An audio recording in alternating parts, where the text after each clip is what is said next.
I'm responsible for all of the facilities within the city of Winter Haven. I'm responsible for all vehicles and equipment within the city of Winter Haven, as well as all communications and marketing pieces that come out from from the city, as well as creating that entire Winter Haven lifestyle, a premier city, distinctively different type of city. So there are two components in my role, and I try to balance them as much as possible.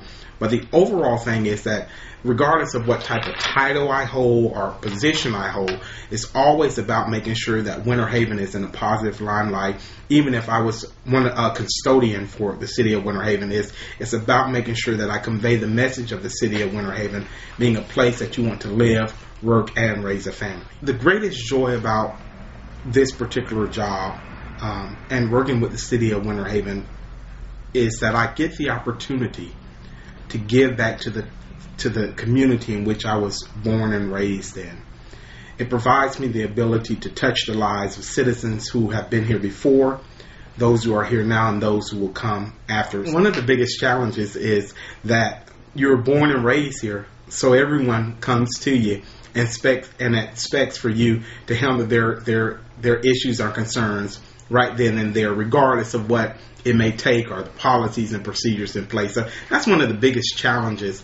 But once I'm able to communicate with an individual and say these are the processes and the steps that have to take place, it becomes easier. But the biggest challenge is that everyone knows you, and some of those who are older than you want you to be able to respond to their requests with what they want to do. So that's one of the biggest challenges I face in my job. I don't want that dash between my birthday and my death date to just be a dash.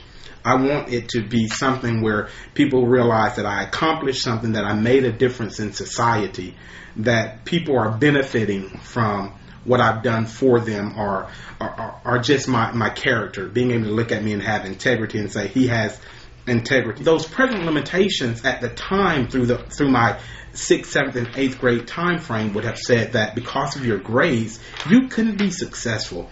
But I did not allow those present limitations to determine my future possibilities.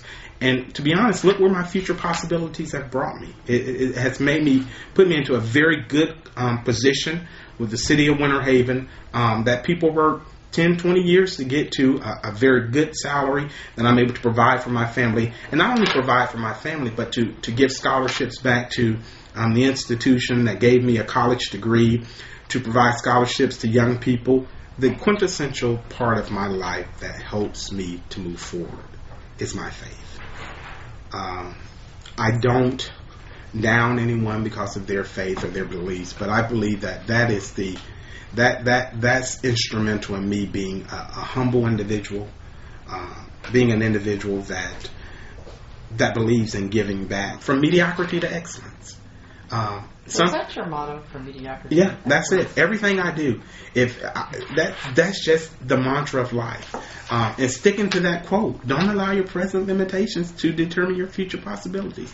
I want to help people go from mediocrity to excellence in their life, whatever that is. And not to say that everything you're doing is a failure, but if there are ways that we can improve upon that, if there are ways that we can think differently, let me help you do that, and vice versa.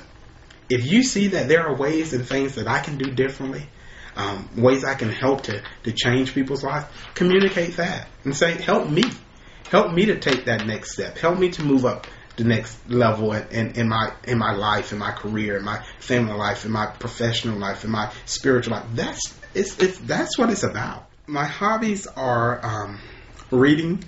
And at night, I'm trying to flipping back between CNN News and Fox. I've got to make sure I get my liberal news and my conservative news. Make sure I balance myself off.